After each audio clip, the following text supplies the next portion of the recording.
There is a kind of person you have met at least once in your life, maybe at work, maybe at a family gathering, maybe you sat next to them on a long flight. They were not the loudest in the room, they were not the most attractive by any conventional measure, they were not trying to impress anyone, and yet you could not stop paying attention to them. There was something about the way they carried themselves, a steadiness, a quiet confidence that did not need your approval to exist. You left that conversation thinking about them for days. What did they have that most people do not? It was not luck. It was not genetics. It was not money or status. It was something they had built, slowly, deliberately, through the choices they made every single day before anyone was watching. The Stoics understood this over 2,000 years ago. They called it virtue, not in the religious sense, not as a moral performance, but as a kind of inner excellence that shapes everything about how a person moves through the world. And here is what modern culture gets completely wrong.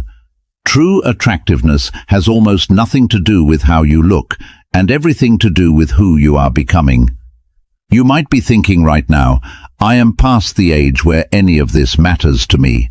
But that is precisely where you are wrong.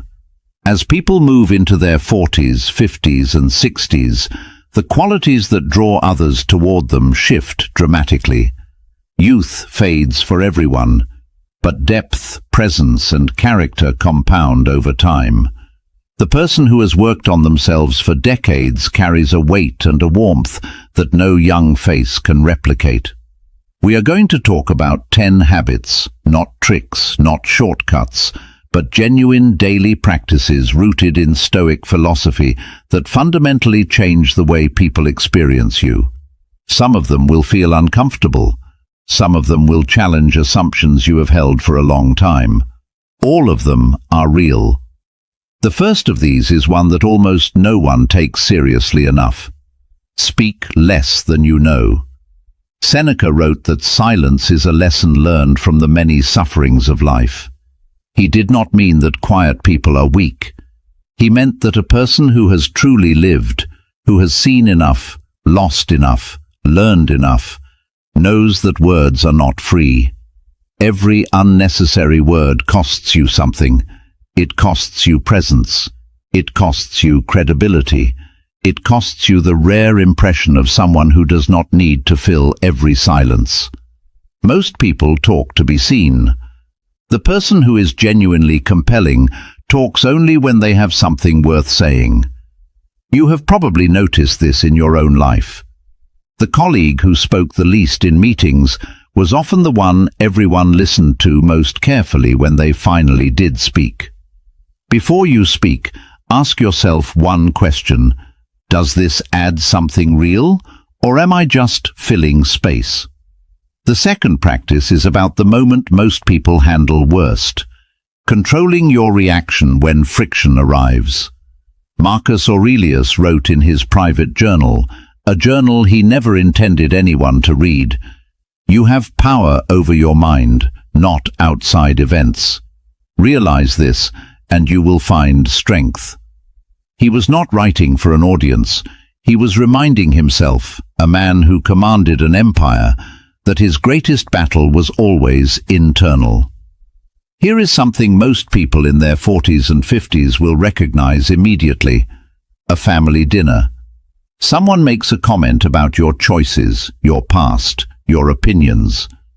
The old version of you would have felt the heat rise. You would have defended yourself, or gone quiet and stewed for days. The person who has developed genuine self-control does something different.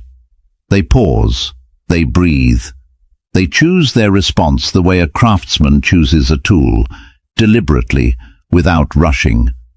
This pause, this single moment between what happens and how you respond, is where character lives.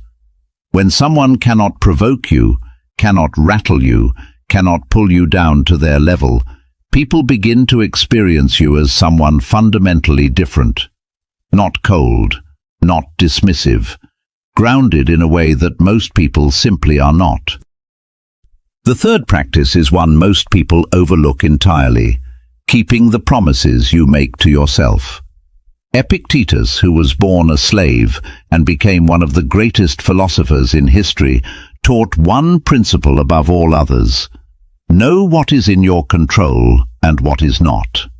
Your word to yourself is entirely within your control, and it is the foundation of everything else. When you say you will wake at a certain hour, and you do. When you say you will not eat what harms you, and you do not. When you say you will finish what you started, and you finish it. These small private victories accumulate into something that other people can feel without being able to name it. The alignment between what you say and what you do, even when no one is watching. That is not a concept.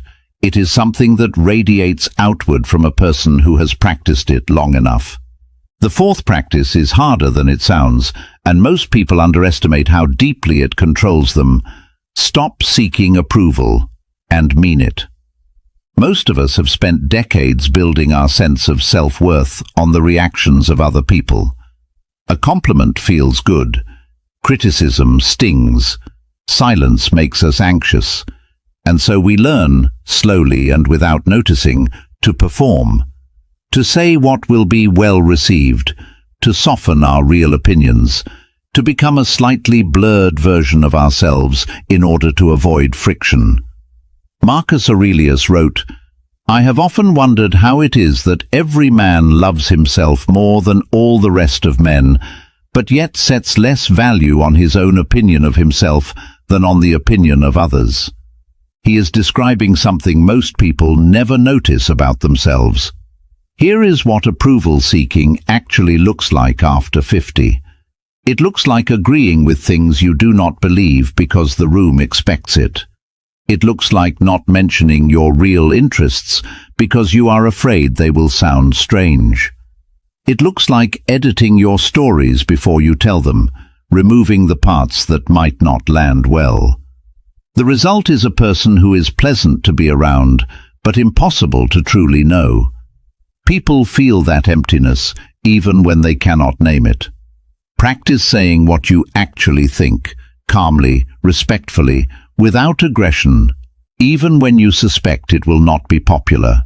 Not to provoke, not to perform rebellion, but because a person who stands behind their own thoughts is far more compelling than one who borrows the thoughts of the room. The fifth practice is one that separates people who grow from people who stagnate, taking full responsibility without drama.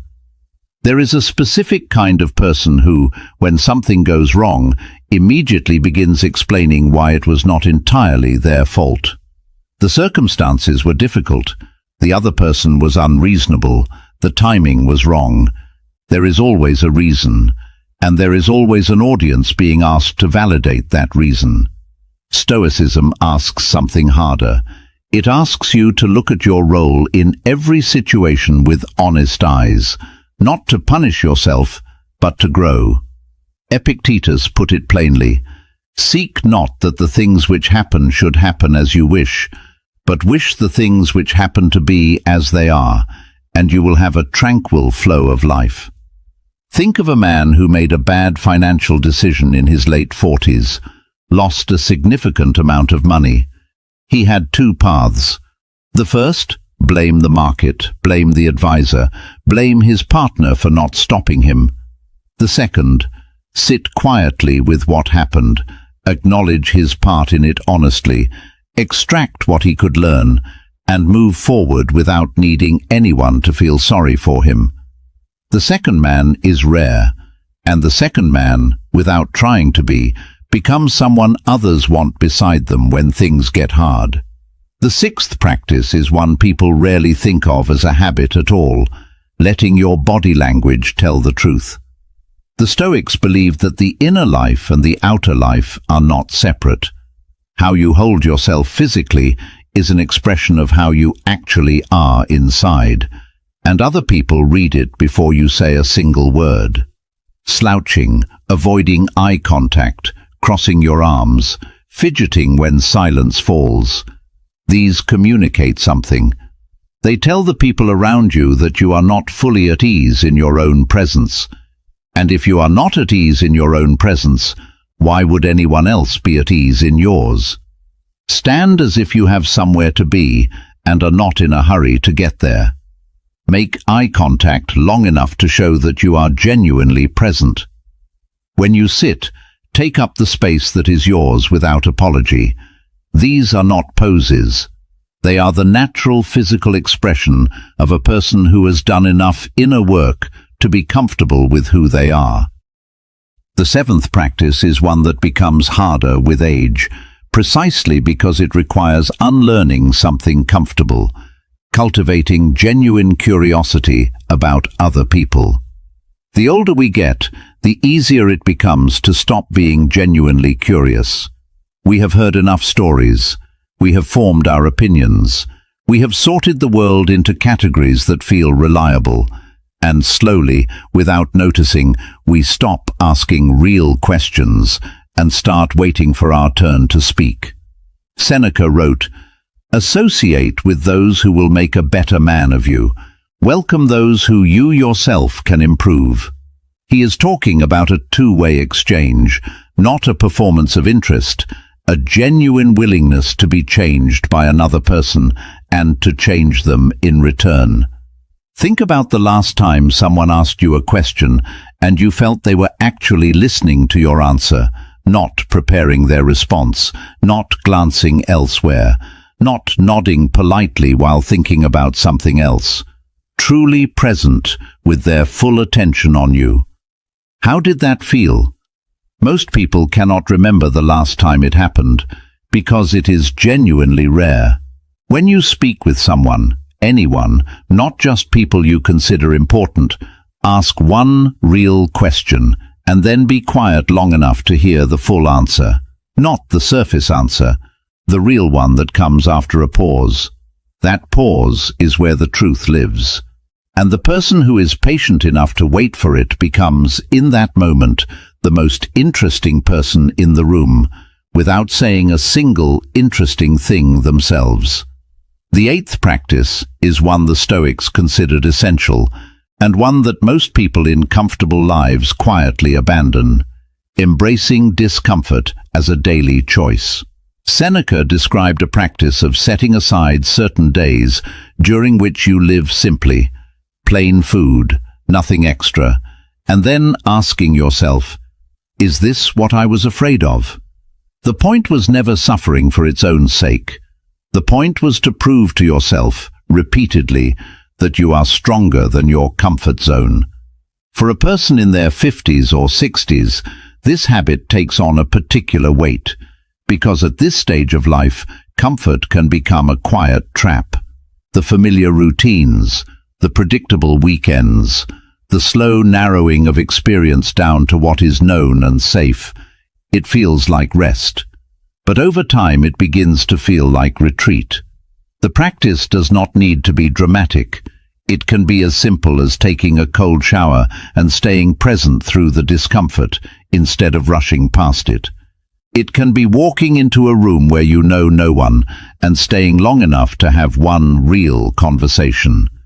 It can be returning to a physical practice you abandoned years ago and accepting that you will not be good at it immediately. Each time you choose discomfort deliberately, you remind yourself of something essential, that you are not fragile. And a person who is not fragile carries themselves in a way that others find deeply, instinctively reassuring. The ninth practice is perhaps the most quietly radical thing a person can do in the modern world: spending time in genuine solitude, not distraction. There is a difference between being alone and being in solitude. Most people today are never truly alone. They are always accompanied by a screen, background noise, the constant presence of other people's lives. This is not solitude.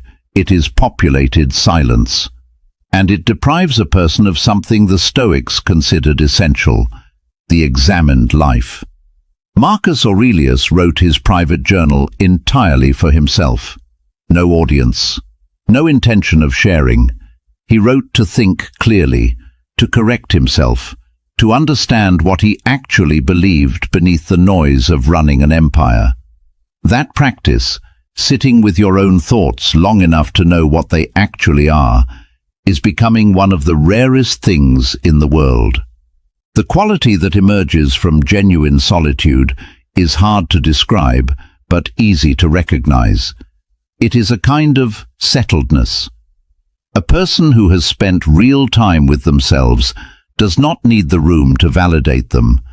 They bring something into every conversation that was developed in private, an opinion that is actually theirs, a perspective that has been tested against their own resistance, a stillness that does not collapse the moment external noise disappears.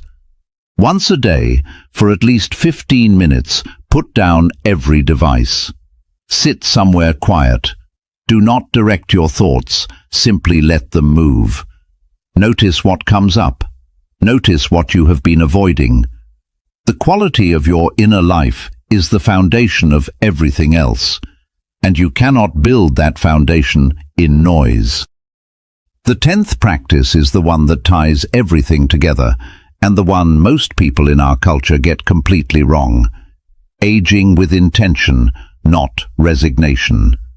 There is a widespread belief that after a certain age, the work of becoming is finished, that you are now simply what you are, that growth belongs to the young and the rest is maintenance. The Stoics would have found this idea not just incorrect, but genuinely tragic. Marcus Aurelius was still writing his most profound reflections in the final years of his life. Seneca wrote his greatest letters as an old man, knowing he was dying. Epictetus taught until the very end.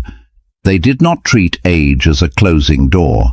They treated it as the stage at which all the inner work finally had room to express itself fully. Aging with intention looks like this in practice. It means continuing to set standards for yourself, not the standards of your youth, but standards appropriate to who you are now and who you are still becoming. It means refusing the story that your most interesting years are behind you. It means investing in your mind, your body, and your relationships with the same seriousness you once gave to your career. A person who ages with intention becomes more compelling with every passing year, not despite their age, because of it, because they carry the one thing that cannot be faked and cannot be rushed. The lines on their face tell a story. The steadiness in their voice comes from having been tested. The warmth in their presence comes from having lost enough to know what actually matters. You might be thinking right now, I have wasted time. I have not practiced these things consistently. I am starting too late. But that thought itself is the trap. The Stoics understood that virtue is only ever possible in one place, the present moment. Not yesterday, not when you are ready. Now. Choose one practice from everything you have heard today, just one, and apply it before this day is over. Speak less in your next conversation and notice what happens in the silence. Take responsibility for one thing you have been quietly blaming on someone else. Sit alone for 15 minutes without reaching for anything. The practice you choose matters less than the act of choosing deliberately, because that is what this entire philosophy comes down to. Not perfection, not transformation overnight, but the daily, unglamorous, deeply human practice of deciding, again and again, who you are going to be. The most compelling people you will ever meet are not that way because of what they have. They are that way because of what they have built, inside, quietly, over years, through choices no one else saw them make. Stoicism does not promise you a better image. It promises you something far more valuable, a better self. And a better self, expressed consistently through how you live, how you speak, how you listen, and how you age. That is something the world cannot help but notice. Start today, not because someone is watching, but because you are.